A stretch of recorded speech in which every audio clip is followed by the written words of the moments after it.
The sound of a distant thunder rolled across the rugged landscape of Wyoming Territory as Delilah Zimmerman dropped to her knees in the tall prairie grass, her face buried in her hands, tears streaming down her cheeks like the first droplets of a summer storm.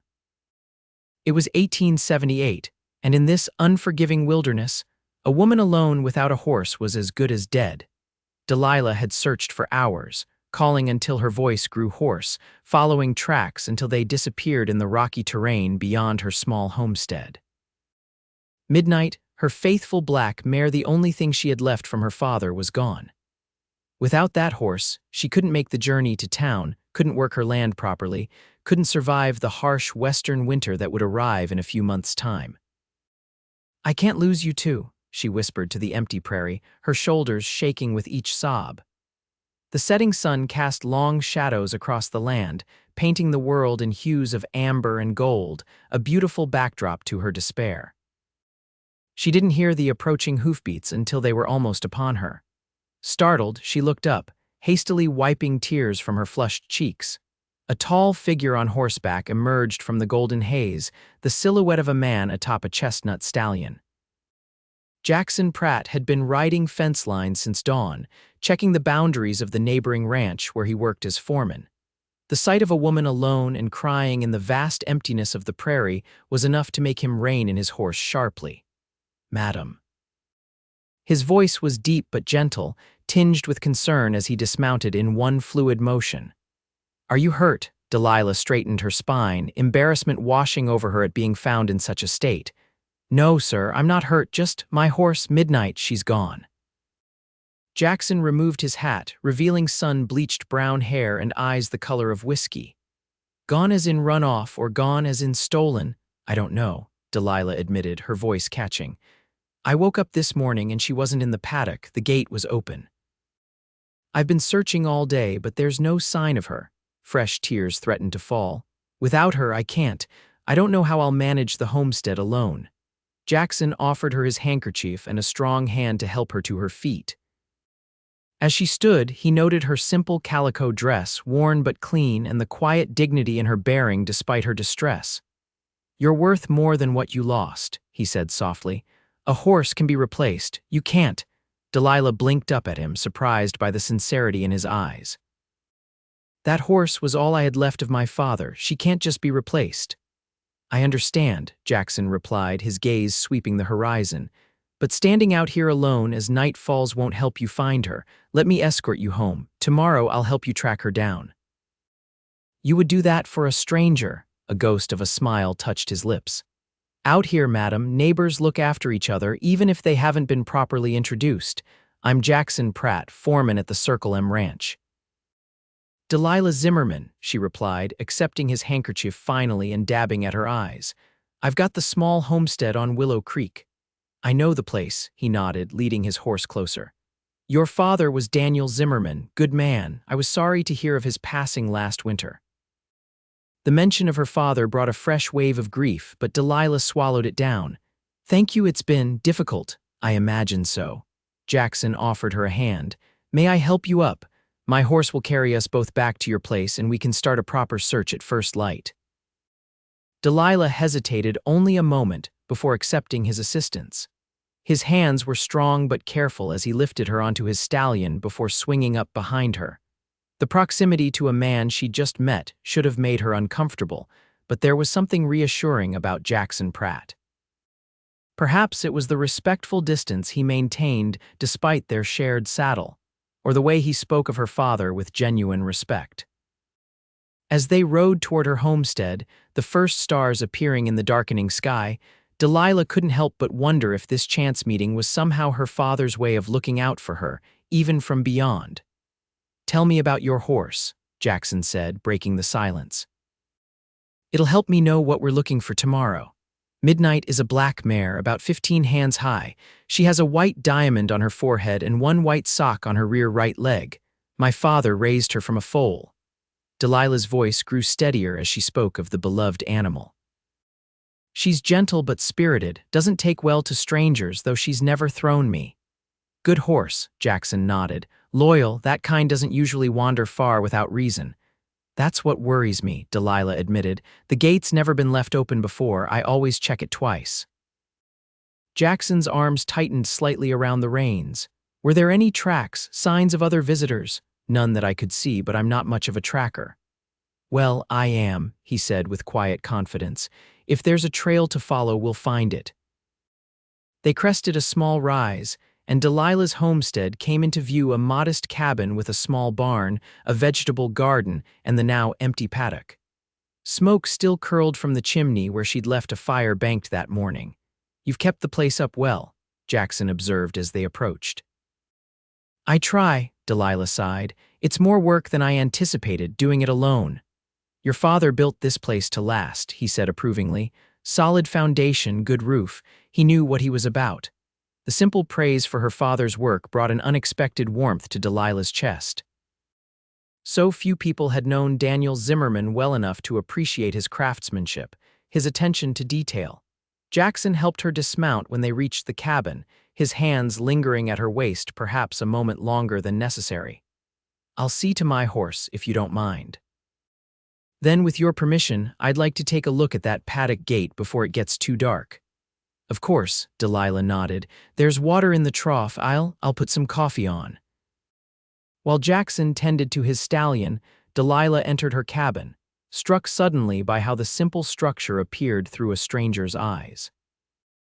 The main room served as both kitchen and living area, with a small table, 2 chairs, a rocking chair by the hearth, and shelves lined with the few books her father had collected. Her bedroom was separated by a curtain, a small sanctuary of privacy in the otherwise open space. She busied herself with the coffee, grateful for something to do with her hands. Through the window, she could see Jackson examining the paddock gate, his movements methodical and focused. There was something comforting about his presence, a sense of capability that Delilah hadn't realized how desperately she'd missed since her father's death. When Jackson entered the cabin a few minutes later, removing his hat and wiping his boots respectfully at the threshold, Delilah had composed herself. "Coffee's almost ready," she said, gesturing to one of the chairs at the table. "Thank you kindly."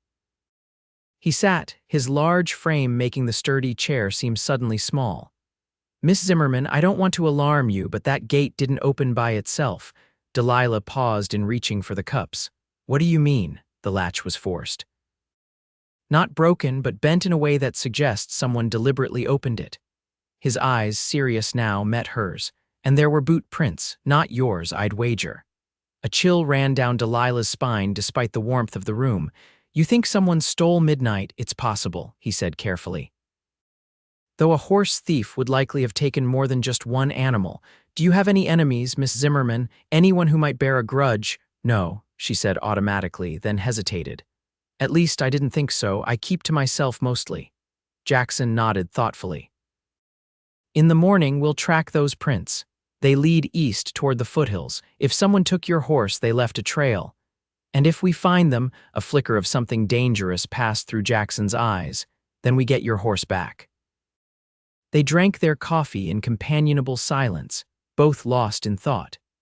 Delilah found herself studying Jackson when he wasn't looking the way the firelight played across his features, the small scar near his right temple, the calluses on his hands that spoke of years of hard work.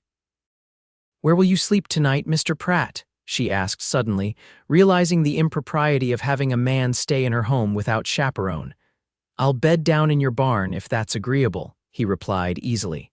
"I've slept in worse places." "I could offer you a proper meal at least," Delilah said, rising to check her pantry. "As thanks for your help." "That's not necessary," Jackson began, but his stomach chose that moment to growl audibly, and a sheepish smile crossed his face. "Though I wouldn't turn down home cooking if you're offering." For the first time that day, Delilah felt a genuine smile tug at her lips. "I'm offering." She prepared a simple but hearty meal of beans, cornbread, and the last of her smoked venison.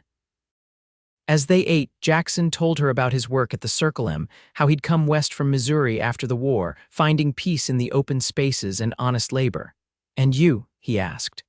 "Have you always lived here?" "My father and I came when I was 12, Delilah replied, memories washing over her. After my mother died of fever, he said we needed a fresh start, somewhere with big skies and bigger possibilities. And was he right? Delilah considered this. For him, yes, he loved this land. For me, she gazed around the cabin that now felt both like home and a trap. I never imagined being here alone. It's a hard country for anyone alone, Jackson acknowledged, man or woman. After they finished eating, Jackson insisted on helping with the dishes, a gesture that surprised and touched Delilah. Few men she'd known would consider such work their concern. As he prepared to head to the barn for the night, he paused at the door. "We'll set out at first light. Try not to worry too much, Miss Zimmerman. One way or another, we'll sort this out." "Thank you, Mr. Pratt," she said softly. "Truly." He settled his hat back on his head with a small nod. "Good night, then." "Good night." After he left, Delilah moved about the cabin, banking the fire and preparing for bed with movements made automatic by routine, but her mind was far from routine thoughts. Instead, it circled around the strange circumstances of the day, the loss of midnight, the appearance of Jackson Pratt, and the unsettling possibility that someone had deliberately targeted her homestead.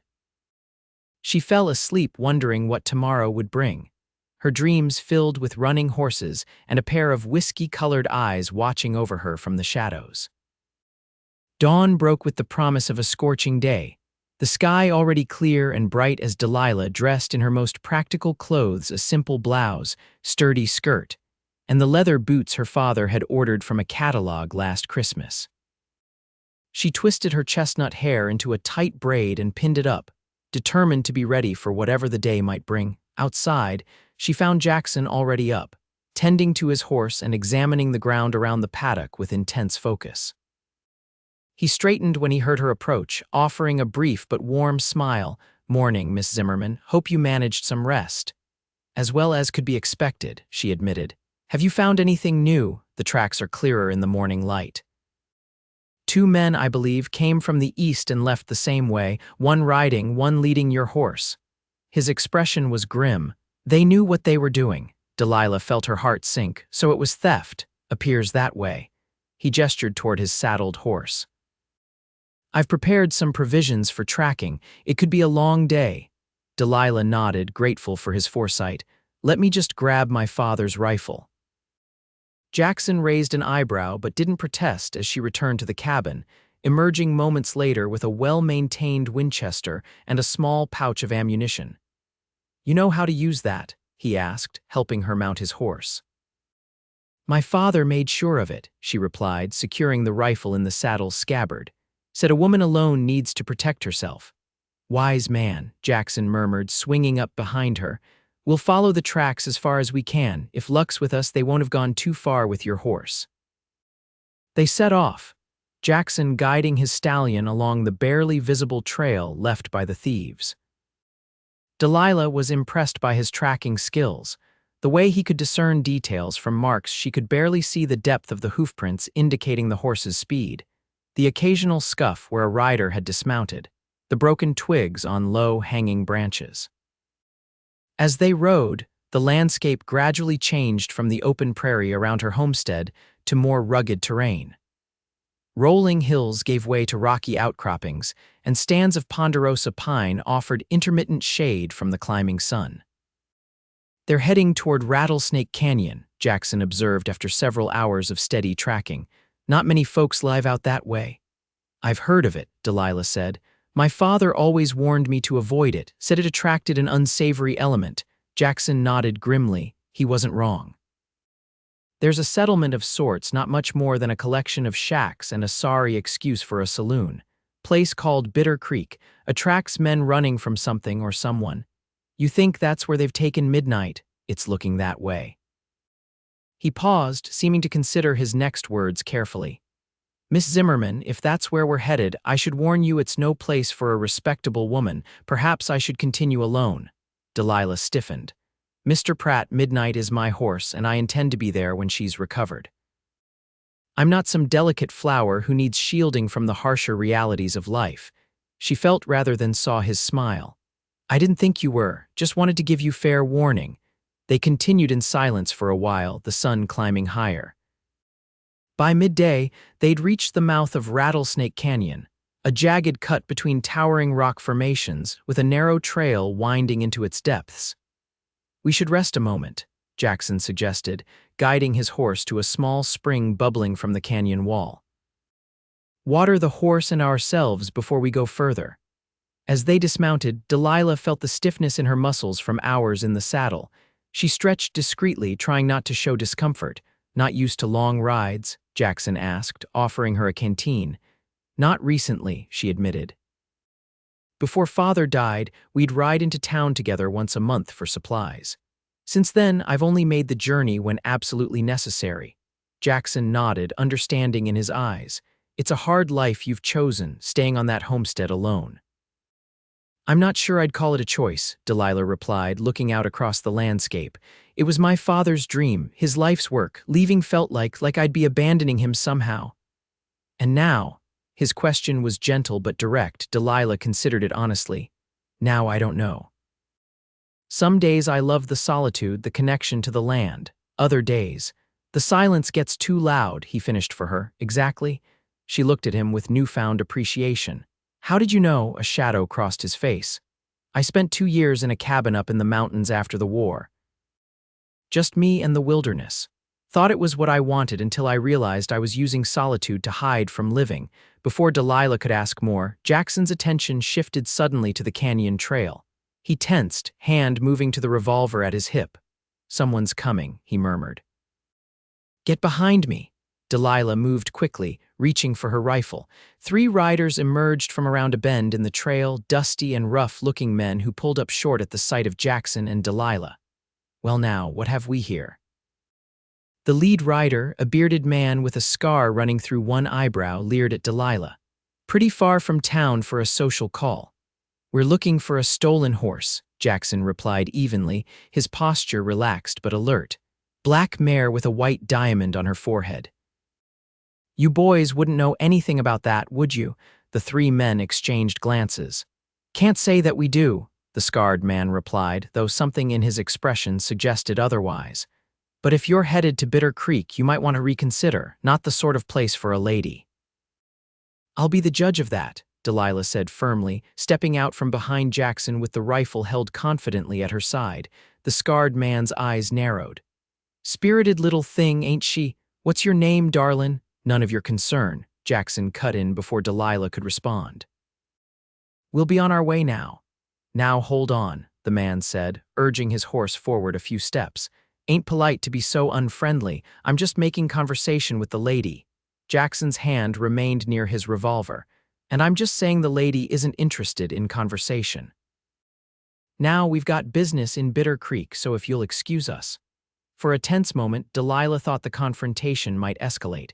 Then the scarred man spat to one side and shrugged. "Suit yourself, but don't say you weren't warned about Bitter Creek."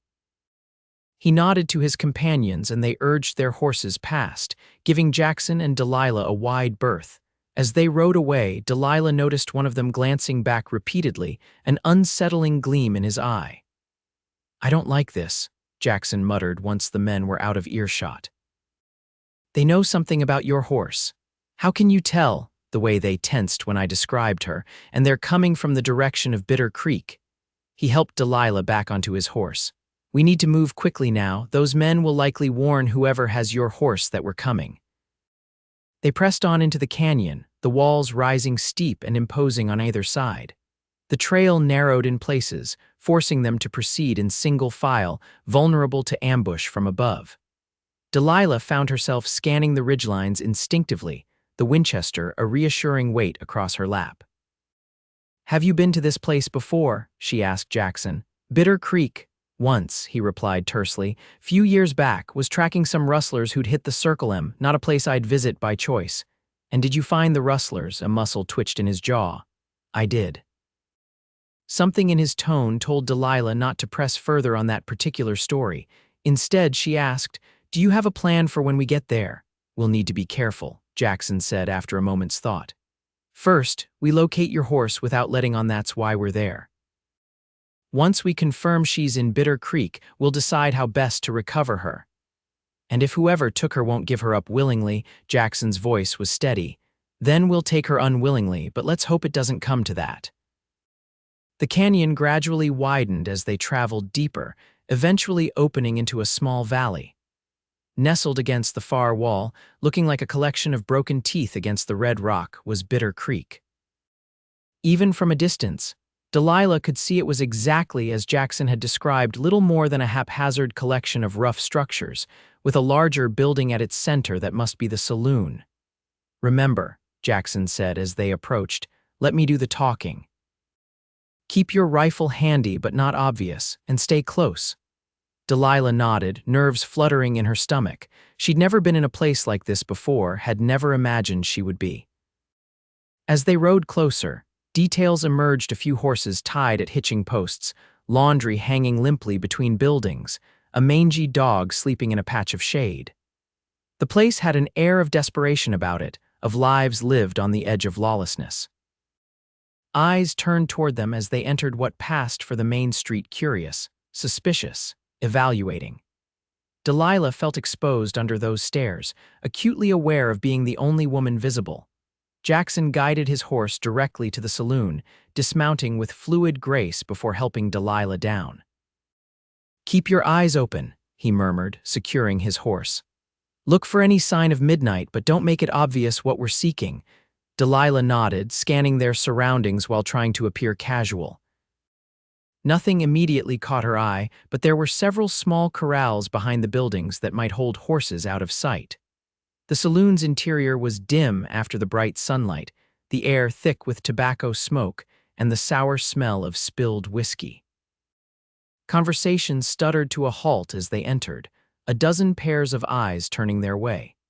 Delilah kept her chin up, refusing to show the intimidation she felt. Jackson led her to the bar, where a thin man with a patchy beard was wiping glasses with a questionably clean rag. "Afternoon," Jackson nodded. "2 beers." The barkeeper eyed Delilah with undisguised surprise before looking back to Jackson. "Don't get many ladies in here. My sister's visiting from back east," Jackson replied smoothly. "Wanted to see the real West before she heads home." Figured this was about as real as it gets. The lie rolled off his tongue so easily that Delilah had to work to keep her expression neutral. She made herself smile faintly, as if mildly scandalized but determined to be brave about the adventure. "That's one way of putting it," the barkeeper snorted, sliding 2 mugs of beer across the counter. 2 bits. Jackson paid, then leaned casually against the bar, surveying the room as if merely curious. "Quiet day." "Quiet enough," the man shrugged. "You passing through or got business hereabouts?" "Bit of both. Looking for a man might have come through recently. Owes money to my employer." Jackson took a sip of his beer. "Heard he might be headed this way with some fresh horseflesh to sell." Delilah forced herself to take a small sip of her own drink, fighting not to grimace at the bitter taste. She watched the barkeeper's reaction carefully. "Lots of men pass through Bitter Creek," he replied noncommittally. "Don't make it my business to remember them all." This one might have had a distinctive black mare with him, white mark on her forehead. Something flickered in the barkeeper's eyes. "Can't help you," he said, suddenly finding a spot on the counter that needed vigorous cleaning. "But if you're looking to buy horses, Wade Simmons has a corral on the edge of town, sometimes has decent stock."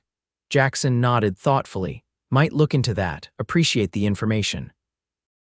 They finished their drinks in silence, Jackson occasionally exchanging nods with other patrons who'd returned to their own conversations. When they left the saloon, the afternoon sun was beginning its descent toward the canyon walls. "Wade Simmons," Jackson murmured as they untied his horse. "Name means nothing to me, but the barkeeper practically pointed us in his direction. Do you think he has midnight?" "One way to find out."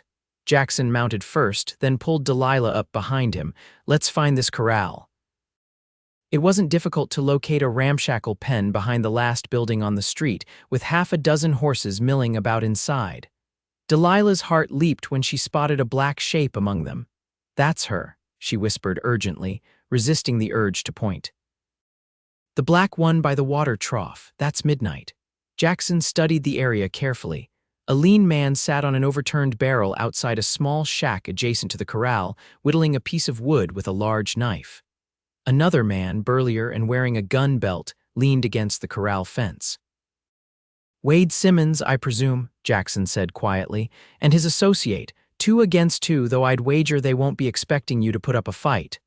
What's our approach? Delilah asked, her eyes never leaving Midnight, who seemed unharmed but restless. Direct, I think. You ready to play your part? Before Delilah could ask what he meant, Jackson was already guiding his horse toward the corral. The men looked up as they approached, the whittler setting aside his project and standing. Afternoon, Jackson called with a friendly wave. You Wade Simmons. Who's asking? The lean man replied, knife still in hand. Name's Pratt. Barkeeper in town mentioned you might have horses for sale. My sister here is in need of a mount. Jackson dismounted, helping Delilah down beside him. Hers went lame a few days back, had to put her down. Wade Simmons looked Delilah up and down with an appraising eye that made her skin crawl. Ain't often we get lady customers, he said with a yellowed smile, but I reckon I got something that might suit a delicate rider like yourself. Actually, Delilah said, stepping forward with more confidence than she felt, I was admiring that black mare. She pointed to Midnight, who had perked up at the sound of her voice. She's quite beautiful. The 2 men exchanged a quick glance that didn't escape Jackson's notice. She ain't for sale, the burly man said gruffly. Just got her in yesterday, still breaking her. That's so, Jackson asked mildly. Looks pretty well trained to my eye. What do you think, sister? Delilah caught his meaning immediately. Taking a breath, she stepped closer to the corral fence. Midnight, she called softly. The mare's head shot up, ears forward. With a soft nickering sound, she trotted directly to the fence where Delilah stood, pushing her nose eagerly forward for attention. Well now, Delilah said, stroking the horse's forehead exactly where the white diamond marked her black coat. She seems to know me. How strange, considering we've never met before. The atmosphere changed instantly. Wade Simmons' hand tightened on his knife, and the burly man's moved toward his holster. I think there's been a misunderstanding, Simmons said, his friendly demeanor evaporating. This here mare ain't for sale at any price. Best you move along now. Jackson's stance shifted subtly, his right hand hanging loose near his revolver. I think the misunderstanding is on your part, Mr. Simmons. That horse was stolen from my sister's property yesterday. We've come to take her home. That's a mighty serious accusation, the burly man growled, taking a step forward. You calling us horse thieves? I'm calling you men who are currently in possession of stolen property, Jackson replied evenly. How you came by it is your business, but the mare leaves with us today. Delilah felt the tension coiling in the air like a rattlesnake preparing to strike. Instinctively, her hand moved to the rifle still secured to Jackson's saddle, though she didn't draw it yet. 2 against 2 don't seem like favorable odds for you, Simmons sneered. Especially with a woman to protect. Oh, I wouldn't worry about me, Delilah said, her voice steadier than she would have thought possible. In one smooth motion, she pulled the Winchester free and leveled it at Simmons' chest. My father made sure I could protect myself. Surprise flashed across the horse thief's face, followed quickly by anger. For a long, tense moment, no one moved. Then, unexpectedly, Simmons barked out a laugh. Well, ain't you full of surprises? He glanced at his companion, then back to Jackson and Delilah. Tell you what. I paid good money for that mare. You reimburse me, she's yours, no hard feelings. Here's my counter-offer, Jackson said, his voice dangerously soft. You open that gate and let the lady take her horse. In exchange, I don't report to the territorial marshal that Wade Simmons is running a horse-thieving operation out of Bitter Creek. You're bluffing, the burly man scoffed. Ain't no marshal would take the word of strangers over established businessmen. Perhaps, Jackson acknowledged. But I'm not just any stranger. I'm the foreman of the Circle M Ranch. Owner's the territorial judge's brother-in-law. One word from me and this whole place gets a thorough inspection. He paused, letting that sink in. How many stolen horses you think they'd find with your brand on them, Mr. Simmons? A muscle twitched in Simmons' jaw as he weighed his options. Finally, he jerked his head toward the corral gate. Take the damn horse, but this ain't over, Pratt, not by a long shot. For your sake, I hope it is, Jackson replied quietly. The burly man unlatched the gate with obvious reluctance. Delilah, rifle still ready, moved cautiously forward, calling softly to Midnight. The mare trotted to her immediately, nuzzling her shoulder with obvious relief. "Easy, girl," Delilah murmured, quickly checking the horse for any signs of mistreatment. Finding none, she led Midnight out of the corral, keeping one eye on the thieves. Jackson backed toward them, his hand never straying far from his revolver. "We'll be on our way now, gentlemen. I trust we won't see each other again." "Don't count on it," Simmons spat on the ground. "Bitter Creek's got a long memory." "So do I," Jackson replied evenly. With practiced efficiency, he helped Delilah mount Midnight bareback, then swung up onto his own stallion. Side by side, they rode away from the corral, neither speaking until they'd put several buildings between themselves and the horse thieves. "They won't let us leave peacefully," Delilah said quietly, leaning forward to stroke Midnight's neck reassuringly. "Will they?" Jackson shook his head. "Not likely. We need to get out of this canyon before nightfall.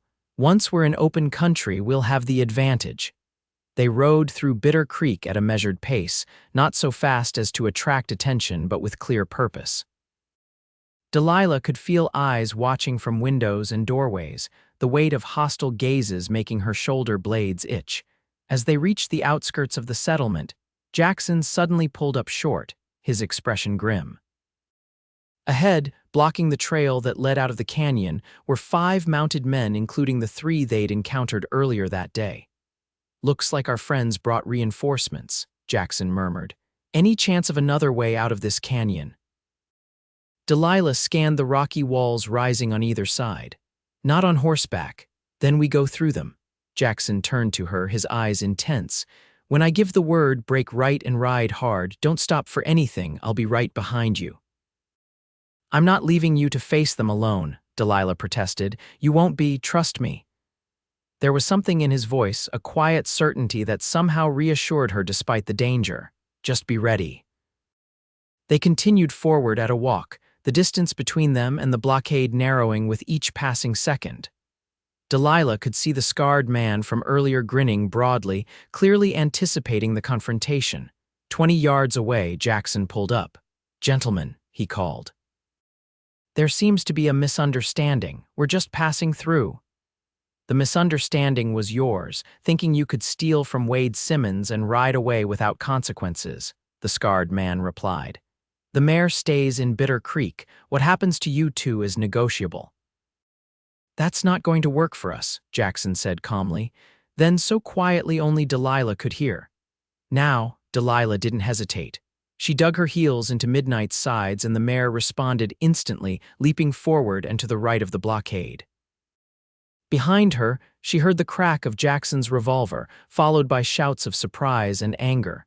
She didn't look back, trusting Midnight's speed and Jackson's aim to create the opening they needed. The mare ran as if sensing the urgency, her powerful strides eating up the ground between them and the mouth of the canyon. More gunshots echoed between the canyon walls. Delilah leaned low over Midnight's neck, making herself as small a target as possible. She risked a quick glance over her shoulder and saw Jackson right behind her, his stallion running full out, dust flying from its hooves. The men from Bitter Creek were in pursuit, but their horses, likely tired from earlier riding, couldn't match the fresh energy of Midnight and Jackson's mount. The distance between them grew steadily as they raced toward the canyon entrance. Emerging from Rattlesnake Canyon into the open country, beyond felt like breaking the surface after being underwater too long. Delilah gulped in the fresh air, the setting sun painting the landscape in hues of gold and amber. Still, they didn't slow, pushing their horses across the rolling terrain, using every dip and rise to put more distance between themselves and their pursuers. Only when they reached a small stream several miles from the canyon did Jackson signal to slow down. Both horses were breathing hard, sides heaving with exertion. "We should let them rest," he said, scanning the horizon behind them. "I don't think they followed us out of the canyon, but better safe than sorry." They dismounted by the stream, allowing the horses to drink in careful moderation. Delilah checked Midnight thoroughly, running her hands along the mare's legs, examining her hooves, murmuring soft reassurances all the while. "She seems unharmed," she said finally, relief evident in her voice. "You're lucky," Jackson replied, keeping watch as his stallion drank. Horse thieves aren't usually so considerate of their merchandise. I can't believe we actually got her back, Delilah said, the reality of their success finally sinking in. I thought, when I woke up this morning, I truly believed I'd never see her again. Your father would be proud, Jackson said quietly.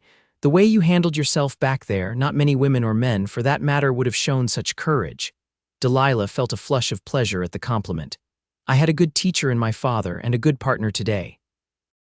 Their eyes met across the backs of their horses, something unspoken passing between them. Jackson looked away first, adjusting his hat. We should keep moving, he said. Put as much distance between us and Bitter Creek as possible before dark. I know a place we can camp safely tonight, about an hour's ride from here. They mounted up again, riding at a more sustainable pace now. As they traveled, the landscape gradually transformed, the rugged terrain giving way to gentler hills dotted with stands of aspen that shivered in the evening breeze. The sun was just touching the western horizon when Jackson led them into a small, sheltered hollow nestled between two hills. A clear spring bubbled up from between rocks, feeding a small pool before meandering away as a narrow stream. The hollow was ringed with aspens and a few sturdy pines, offering both concealment and resources. This is perfect, Delilah said, dismounting with more care than she had earlier, her muscles now protesting the day's exertions. How did you know this was here? I've ridden these parts for years, Jackson replied, loosening his saddle. A man in my line of work needs to know where to find water and shelter when necessary. They worked together to make camp, falling into an easy rhythm that suggested they'd done this many times before, though they were still virtual strangers. Jackson gathered firewood while Delilah set out the provisions they'd brought. Soon, a small fire crackled cheerfully, casting warm light against the gathering dusk. It'll be cold tonight, Jackson observed, settling across the fire from her. High country air drops fast when the sun goes down. Delilah nodded, wrapping her shawl more tightly around her shoulders. I didn't think to bring a blanket when we set out this morning, wasn't expecting to be away overnight. Without hesitation, Jackson removed his coat and offered it to her. Take this, I'm used to the cold. I couldn't, she protested. You'll freeze. I've got my bedroll, he shrugged, and the fire, I'll be fine. Delilah accepted the coat with murmured thanks, draping it around her shoulders. It was warm from his body and carried his scent leather, pine, and something uniquely him that she couldn't name but found strangely comforting. They ate a simple meal of jerky and hardtack, neither speaking much, the events of the day settling around them like the night itself. Above, stars emerged one by one, brilliant in the clear mountain air. I've been thinking, Jackson said finally, his voice soft in the darkness. Those men at Bitter Creek, they knew exactly which homestead to hit, which horse to take. That wasn't random, Delilah frowned. What are you saying? I'm saying someone directed them to your place specifically. Someone who knew you were alone, knew the value of that particular horse to you. But who would do such a thing? I told you I keep to myself. I barely know anyone since father died. Jackson poked at the fire thoughtfully. What about before he died? Any disputes with neighbors, arguments over land or water rights? Delilah considered this, casting her mind back. There was one incident about a year ago. A man named Harlan Taylor approached my father about buying our land. Said he represented some investors from back east who wanted to expand ranching operations in the territory. And your father refused, he did, said the homestead wasn't for sale at any price. Delilah's brow furrowed. Mr. Taylor wasn't pleased. Made some comment about how a man should consider his daughter's future before making such decisions. Taylor, Jackson repeated, the name clearly registering. Tall fellow, fancy dresser, wears a silver watch chain. Yes, that's him. Do you know him? By reputation. Jackson's expression darkened. He works for the Western Land Development Company. They've been buying up homesteads all across the territory, not always by ethical means. Pressure tactics, threats, occasionally worse. A chill that had nothing to do with the night air ran through Delilah. You think he might be behind what happened to Midnight, as some kind of warning? It fits. Jackson met her eyes across the fire. A woman alone on a valuable piece of land refusing to sell, take her horse, leave her vulnerable and afraid. Next time it might be her barn that burns or her well that gets poisoned. What am I supposed to do? Delilah asked, a note of desperation entering her voice. That land is all I have, all my father left me. You don't have to decide anything tonight, Jackson said gently. But you should know what you might be facing. Delilah stared into the flames, conflicted emotions warring within her. The thought of giving up her father's homestead felt like a betrayal of his memory, his dreams. Yet the prospect of continuing alone, potentially facing escalating threats from men like Taylor, was terrifying. I don't want to be afraid in my own home, she said finally, her voice small against the vast night. No one should have to be. Jackson's tone was firm, resolute. Whatever you decide, Miss Zimmerman, know that you don't have to face this alone. She looked up, surprised by the offer implicit in his words. Mr. Pratt, you've already done more than enough. I couldn't possibly ask for further help. You're not asking, I'm offering. He met her gaze steadily. The Circleum has been fighting against Taylor and his company for years. Owner would be more than interested to hear they're targeting individual homesteaders now. Why would you do this for me? We barely know each other. Jackson was quiet for a long moment, staring into the fire as if searching for words there. When I found you yesterday crying over your lost horse, he said finally, something shifted. I can't explain it properly, but I knew I couldn't just ride away. The simple honesty of his admission touched something deep within Delilah. For the first time since her father's death, she felt truly seen by another person. Thank you, she whispered, the words inadequate for what she felt but all she could offer. They fell silent again, the fire crackling between them, their horses occasionally shifting where they were picketed nearby. The night deepened, stars wheeling overhead in their ancient patterns. Despite the danger they'd faced, despite the uncertainty of what awaited her at home, Delilah felt a curious peace settle over her. Eventually, Jackson spread his bedroll on one side of the fire. You should get some rest, he said. I'll keep watch for a while.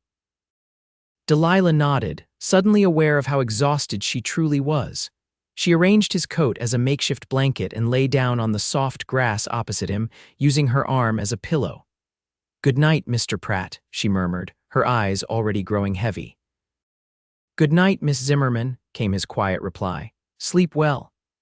As she drifted toward sleep, Delilah's last conscious thought was that despite everything, the theft, the confrontation, the nights spent in the wilderness, she felt safer than she had in months, because she wasn't alone anymore. Morning arrived with gentle insistence, sunlight filtering through the aspen leaves to dapple the ground around their camp. Delilah woke slowly, momentarily disoriented by the unfamiliar surroundings. The events of the previous day came rushing back as she sat up, instinctively looking for Jackson. He was already awake, tending to the horses at the edge of the hollow. Midnight nickered softly at the sight of her, and Delilah couldn't help but smile. Having the mare back felt like recovering a piece of her heart. Sleep well? Jackson asked, approaching with a canteen. Better than I expected, Delilah admitted, accepting the water gratefully. She ran a self-conscious hand over her hair, aware that she must look a fright after sleeping outdoors. Thank you again for your coat. My pleasure. Something in his voice made her look up, catching an expression in his eyes that vanished too quickly to identify. He cleared his throat. We should reach your homestead by midday if we start soon. They broke camp efficiently, sharing a quick breakfast of the remaining provisions before saddling the horses. As Delilah mounted Midnight, she felt a surge of gratitude for the mare's familiar presence beneath her. The journey back was quieter than their outbound ride, both lost in their own thoughts.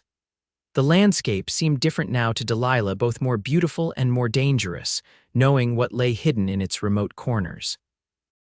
Mr. Pratt, she said as they crested a rise that gave them a view of the valley below, may I ask you something? Of course. You mentioned fighting in the war, which side? She hesitated, aware of the potential sensitivity. Union, he replied simply. Joined up in '63, fought until Appomattox. My father was Union as well, Delilah said, though he never spoke much about it, said some experiences weren't meant to be shared. Jackson nodded, understanding in his eyes. Your father sounds like a wise man. He was. Delilah felt the familiar pang of loss, though somehow less sharp than before. "I think he would have liked you." "I'll take that as a high compliment." They rode in companionable silence until the familiar outline of Delilah's homestead appeared in the distance. As they approached, however, Jackson suddenly tensed, raising a hand to halt their progress. "Something's wrong," he said, eyes narrowed. "There's smoke." Delilah followed his gaze and felt her heart drop. A thin column of smoke rose from behind her cabin in the direction of the barn. "No," she whispered, then without thinking urged Midnight into a gallop. "Delilah, wait," Jackson called, but she was already racing toward the homestead, fear lending her speed. As she rounded the cabin, the sight that greeted her confirmed her worst fears. The small barn was engulfed in flames, orange tongues licking hungrily at the wooden structure. Even as she watched, part of the roof collapsed inward with a shower of sparks. Jackson caught up to her moments later, immediately assessing the situation. "The well," he said sharply. "Is there a bucket?" Delilah nodded numbly, dismounting and rushing to the well at the side of the cabin. Together, they formed a bucket brigade, but it was clear almost immediately that their efforts were futile. The fire had too much of a head start, the barn's dry timber providing perfect fuel. "We need to protect the cabin," Jackson said, changing tactics. "Wet down the roof and walls. If sparks catch there, you'll lose everything." They worked frantically, Delilah pushing through her exhaustion and shock. By the time they'd secured the cabin, the barn was little more than a smoldering skeleton, black against the blue sky. Delilah stood staring at the ruins, arms hanging limply at her sides, water dripping from her sodden skirts. "This is because of yesterday," she said dully. "They're sending a message." "Yes," Jackson agreed, coming to stand beside her. His face was streaked with soot, his eyes hard. "But it's also a miscalculation on their part." "What do you mean?" "They've shown their hand too early. Now we know for certain Taylor's behind this." He placed a gentle hand on her shoulder. "And that means we can fight back." Delilah looked up at him, finding unexpected strength in his certainty. "How? I'm just one woman against a powerful company." "You're not alone," Jackson reminded her. "The Circle M has been looking for solid evidence of Taylor's methods for months. What happened here? Combined with the horse theft, it's enough to take to the territorial authorities."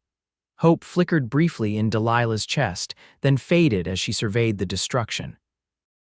"Even if Taylor is stopped, my barn is gone, winter's coming, without shelter for Midnight, without a place to store hay." She shook her head, despair threatening to overwhelm her. "We'll rebuild it," Jackson said simply. "We, the Circle M hands, neighbors from other homesteads. People around here look after their own." His voice softened. "If you'll allow it." The offer touched Delilah deeply, but pride made her hesitate. "I can't accept charity." "It's not charity," Jackson insisted. "It's community. Your father understood that, I'd wager. No one survives out here alone." Delilah knew he was right. Her father had often spoken of the unwritten code of the frontier, help given freely when needed, with the understanding that someday you'd return the favor. "Thank you," she said finally. "I accept." Relief softened Jackson's features. "Good, first things first, though. Let's get you inside and see what provisions survived." They entered the cabin, which thankfully showed no signs of disturbance. Delilah moved about the familiar space in a daze, taking inventory of her supplies. There was enough to last a few weeks, but without the barn's storage, winter would be lean. "I should ride to the Circle M," Jackson said after they'd cleaned up as best they could. "Report what's happened, arrange for help with the rebuilding. Will you be all right here alone tonight?" Delilah hesitated. The thought of staying alone after everything that had happened was unsettling, but she refused to give in to fear. "I'll be fine. I have Midnight back and my father's rifle." "Keep it close," Jackson advised. "I don't think they'll return so soon, but better safe than sorry." "When will you come back?" The question slipped out before she could stop it, revealing more vulnerability than she'd intended. Something flickered in Jackson's eyes. "Tomorrow, with men and materials. We'll start rebuilding immediately." He departed as the sun began its descent toward the western horizon, promising to return at first light. Delilah watched him ride away until he was just a speck in the distance, then turned back to her cabin with renewed determination. She would not be driven from her home by fear. That night, she slept with the Winchester beside her bed and midnight tethered near the cabin rather than in the charred remains of the paddock. Despite her exhaustion, sleep came fitfully, her dreams filled with fire and shadowy figures. Dawn was just breaking when the sound of approaching riders pulled her from a restless slumber. Heart pounding, she grabbed the rifle and moved to the window, peering cautiously outside. Relief washed over her at the sight of Jackson leading a group of at least a dozen men on horseback, several wagons following behind loaded with lumber and tools. He'd been true to his word. Delilah dressed quickly and stepped onto her porch as they arrived, overwhelmed by the show of support. Jackson dismounted first, coming to meet her with a smile that warmed her more than the morning sun. "Miss Zimmerman," he said formally, aware of the watching men, "as promised, help has arrived."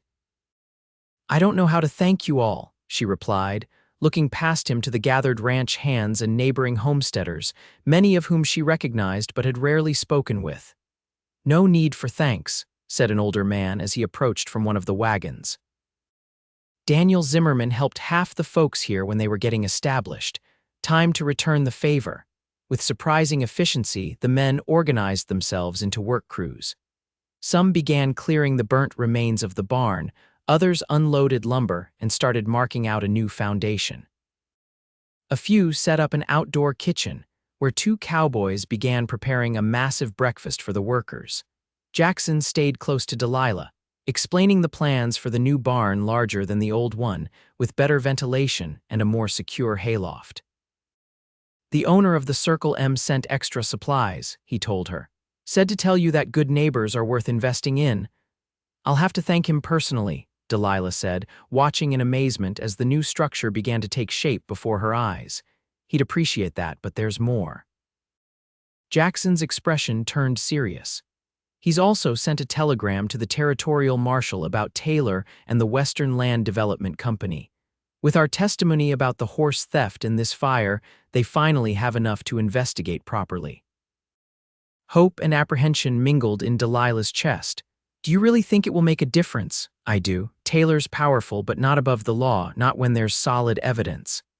Jackson hesitated, then added more quietly, "But until this is resolved, you shouldn't stay here alone." Before Delilah could respond, they were interrupted by the arrival of several women from neighboring homesteads, bringing additional food and offers of help with Delilah's domestic chores. She was swept up in a flurry of activity, genuinely touched by the community's response to her plight. Throughout the day, as the skeleton of the new barn rose steadily against the sky, Delilah found herself watching Jackson the easy way he directed the work crews, the respect the other men showed him, his consideration for her opinions on the barn's design. This was a man of substance, she realized. A man like her father in many ways, but different in others that stirred unfamiliar feelings within her. By late afternoon, the frame of the barn was complete, and the roof was beginning to take shape. The workers paused for a hearty meal, spirits high despite the hard labor. Delilah moved among them, offering coffee and thanks, feeling for the first time since her father's death that she truly belonged to this community. As dusk approached, most of the workers departed, promising to return the following day to complete the job. Soon, only Jackson and two other men remained, setting up camp near the new structure. "You don't have to stay," Delilah told him as they stood watching the sunset paint the prairie in gold and crimson. "I feel safe knowing you're just a ride away at the Circle M." "I promised I wouldn't leave you alone," Jackson replied simply. "Until we know Taylor's been dealt with, I intend to keep that promise." The conviction in his voice stirred something deep within her. "Why, Mr. Pratt, why does my safety matter so much to you?" Jackson was quiet for a long moment, his gaze fixed on the horizon. "When I first found you," he said finally, "crying over your lost horse, something you said stayed with me, about how midnight was all you had left of your father." He turned to face her, his eyes serious. "I understood that feeling, of holding on to something because it connects you to someone you've lost." "You've lost someone too," Delilah said softly, not a question but a recognition. He nodded, a shadow passing over his features. "My wife, Sarah. She died in childbirth 5 years ago along with our son." I'm so sorry, Delilah whispered, heart aching for his loss. For a long time after, I was just existing, not really living. His voice was quiet but steady, as if sharing a truth long held inside. I came west to escape the memories, threw myself into work, became the best foreman the Circle M ever had, according to the owner. A wry smile touched his lips, but something was still missing. And now, Delilah asked, hardly daring to breathe. Jackson looked directly at her, something vulnerable and hopeful in his gaze. Now I'm standing here, watching a barn being rebuilt, feeling more alive than I have in years. The simple honesty of his words touched Delilah deeply. Without thinking, she reached out and placed her hand on his arm. I'm glad you found me crying over my horse, Mr. Pratt. His hand covered hers, warm and reassuring. So am I, Miss Zimmerman, so am I. They stood together as twilight deepened into night, a comfortable silence between them. For the first time since her father's death, Delilah felt the weight of solitude lifting. Whatever challenges lay ahead, she would not face them alone. The next 3 days passed in a blur of activity. True to their word, the neighbors and ranch hands returned each morning to continue work on the barn. By the end of the 3rd day, the structure was complete, sturdy, spacious, and even better than the original. Throughout it all, Jackson remained a constant presence, supervising the work, ensuring Delilah's needs were met, standing watch over the homestead each night. They fell into an easy routine, sharing meals and conversation, discovering common interests and complementary perspectives. Each evening, they would sit together on her porch, watching the sunset and talking long into the night. Delilah found herself looking forward to these conversations, to the quiet moments when Jackson would share stories of his travels or listen attentively to her dreams for the homestead. Something was growing between them, delicate but undeniable. On the 4th morning, as they shared coffee on the porch, a rider approached from the direction of town. Jackson tensed, hand moving instinctively to his revolver, but relaxed when he recognized the man. That's Jim Cooper, works for the telegraph office, he told Delilah. Must have news. Cooper handed Jackson a telegram before tipping his hat to Delilah and departing. Jackson read it quickly, his expression shifting from concern to satisfaction. It's from the territorial marshal, he said, handing the paper to Delilah. Taylor and 3 of his associates were arrested yesterday in connection with multiple counts of intimidation, theft, and arson across the territory. They're being held without bail pending trial. Relief washed over Delilah. It's really over. It appears so. Jackson smiled, the worry that had shadowed his eyes for days finally lifting. The telegram also mentions that several other homesteaders have come forward with similar stories. The marshal believes they have enough evidence to shut down the Western Land Development Company entirely. Delilah sat down heavily on the porch step, the telegram clutched in her hands. I can hardly believe it. Just a few days ago, I thought I'd lost everything. And now? Jackson asked, joining her on the step. She looked around at her property, the new barn gleaming in the morning sun, midnight grazing contentedly in the rebuilt paddock, the garden she'd started planning expansions for. Now I feel like I've gained more than I lost. Their eyes met, and something passed between them, an understanding, a possibility. Jackson cleared his throat, suddenly looking uncharacteristically nervous. Miss Zimmerman, Delilah, with the danger past, I should be getting back to my regular duties at the Circle M, he hesitated. But I find myself reluctant to leave. Delilah's heart quickened. Oh, these past days, working alongside you, getting to know you. He ran a hand through his hair, searching for words. I haven't felt this way in a long time, didn't think I could feel this way again. Neither did I, Delilah admitted softly. After Father died, I thought I'd be alone forever. I was resigned to it, even. And now, his voice was gentle, hopeful. Delilah took a deep breath, courage gathering within her. Now I find myself hoping you'll have reasons to visit, even without a crisis to manage. The smile that spread across Jackson's face was like sunrise breaking over the mountains. I believe that could be arranged. He reached for her hand, his touch sending warmth through her entire being. Perhaps I could call on you properly. Sunday dinner, if you're amenable. I'd like that very much, Delilah replied, her own smile reflecting his joy. They sat together in the morning light, hands entwined, the promise of a new beginning stretching before them like the vast prairie horizon. What had started with tears over a lost horse had blossomed into something neither had expected to find again: hope, connection, the possibility of love. As if sensing the shift, Midnight raised her head from grazing and nickered softly in their direction. Delilah laughed, the sound light and free. "She approves," she said, nodding toward the mare. Jackson's eyes crinkled at the corners. "Smart horse." His expression grew more serious, though the warmth remained. "You know that first day when I told you that you were worth more than what you'd lost? I had no idea how true those words would prove to be. For both of us," Delilah replied, squeezing his hand gently. The morning sun climbed higher, casting long shadows behind them as they sat facing east toward the future. A future neither had imagined possible just days before. A future they would build together, one day at a time, on the foundation of a chance meeting and the courage to begin again.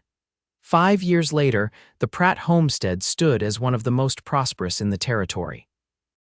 What had once been Delilah's modest property had expanded, with additional grazing land, a larger house built by Jackson's own hands, and a reputation for some of the finest horses this side of the Mississippi. The barn that had been raised in a community effort now housed not only Midnight, still going strong in her older years, but a dozen other horses, including several promising colts from the mare's bloodline. Jackson had proven to have a natural talent for horse breeding, combining his ranching experience with Delilah's intuitive understanding of the animals. Their home had grown as well, with rooms added to accommodate their family: 3-year-old Daniel, named for Delilah's father, and 1-year-old Sarah, bearing the name of the woman Jackson had loved and lost, a connection to the past that both honored memory and embraced new beginnings. On this particular summer evening, Delilah stood on the porch of their home, watching Jackson teach Daniel to ride his first pony, a gentle creature with patience to match the boy's enthusiasm. Sarah was perched on her hip, tiny fingers playing with the locket Delilah wore, a gift from Jackson on their wedding day 3 years earlier. The setting sun gilded the scene in amber light, catching the glint of Jackson's hair, now touched with strands of silver at the temples. He looked up, caught her watching, and smiled that same smile that had first warmed her heart on the darkest day of her life. "Mama, look," Daniel called, sitting proudly atop his pony. "I'm riding like Papa." "I see you, sweetheart," she called back, her heart full to bursting. "You're doing wonderfully." Jackson led the pony in a careful circle, one hand on the bridle, the other steadying his son. His face shone with pride and love, the open, unreserved emotion that had once been so foreign to the reserved foreman she'd first met. As the lesson concluded and Jackson helped Daniel dismount, Delilah descended the porch steps to meet them. Sarah squealed with delight at the sight of her father, reaching out with chubby arms. "Someone wants her papa," Delilah laughed, transferring their daughter into Jackson's waiting embrace. He lifted the little girl high, eliciting peals of laughter, before settling her securely against his chest. With his free arm, he drew Delilah close, pressing a gentle kiss to her forehead. "Successful day," he murmured against her hair. "Every day is successful," she replied, leaning into his strength. "Every day with you." Later, after the children were tucked into bed with stories and kisses, Delilah and Jackson sat on their porch swing, a nightly ritual that had persisted through seasons and years. In comfortable silence, they watched the stars emerge, pinpricks of light in the vast Wyoming sky. "Do you ever think about that day?" Jackson asked, his arm warm around her shoulders. "When we met, often," Delilah admitted. "Sometimes I wonder what would have happened if Midnight hadn't been stolen, if you hadn't found me crying by the prairie." "I like to think we would have found each other anyway," he replied, his voice deep and sure. "Some things are meant to be." Delilah smiled, resting her head against his shoulder. "The wise cowboy who told me I was worth more than what I'd lost. Who knew he'd end up being what I found instead?" Jackson's chuckle rumbled through his chest. Luck and providence all wrapped up together. As night settled fully around them, embracing their home and land in velvet darkness, Delilah reflected on the journey that had brought them here. From loss and loneliness to this, a family, a home, a love that had grown stronger with each passing season. "I think my father would be pleased," she said softly, "to see his homestead thriving, his legacy continuing." "I think he orchestrated the whole thing," Jackson replied, only half joking, "sent me riding fence lines that day for a reason." Delilah laughed, the sound carrying across their land that had witnessed both her deepest despair and greatest joy. "Either way, I'm grateful. For midnight getting stolen, for you finding me, for everything that followed." Jackson turned to face her, taking her hands in his. Even after years together, the tenderness in his gaze could still make her breath catch. "You know, my love, that day when I told you that you were worth more than what you lost. I had no idea how much more you were worth, how much joy and purpose and love you would bring into my life."